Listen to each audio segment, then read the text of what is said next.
Уже не школьники. День знаний сегодня прошел и в средних, и в высших учебных заведениях республики. Первые в этом году линейки в Сыктывкарском медколледже и в медицинском институте СГУ имени Петерима Сорокина.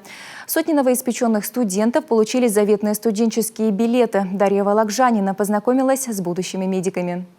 Были школьники, теперь студенты. Без 5 минут будущие медсестры, фельдшеры, акушеры, фармацевты, зубные техники стоят в первых рядах. В белых халатах пока единицы. В этом году в Сыктывкарский медицинский колледж зачислили рекордное число абитуриентов – 360. Здесь лучшие из лучших. Конкурс был большой – всего 1800 заявлений. В этом году мы традиционно стали лидерами среди профессиональных образовательных организаций по количеству поданных заявлений. Чтобы поступить в наш колледж, каждый из вас выдержал серьезный конкурс аттестатов.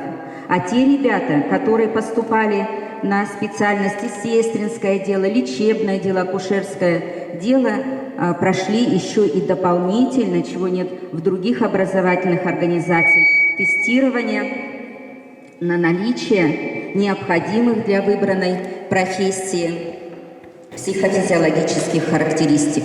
Самый большой набор на сестринское дело. По этому направлению пройдут обучение 185 человек. Акушерскому и лечебному делу, фармации обучится по 50 человек на специальность. Самая малочисленная – лабораторная диагностика – 25 человек. В Сыктывкарском медколледже кадры не только куют, но и совершенствуют, повышают квалификации, внедряют новые формы обучения. Я желаю дальше с таким же невероятным и терпением, и усердием получать новые знания, компетенции. Здесь все для этого есть. Есть шикарные преподаватели, умные, профессиональные.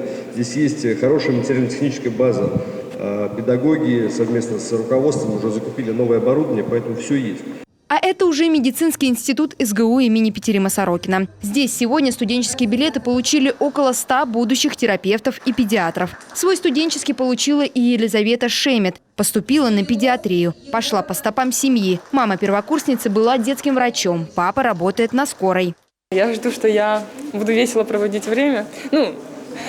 Думаю, что учеба будет интересная. Что мне будет интересно учиться вот это все. Не знаю, я уже хочу это начать. Сказали, что с 5-го начинается. Я такая думаю, жаль.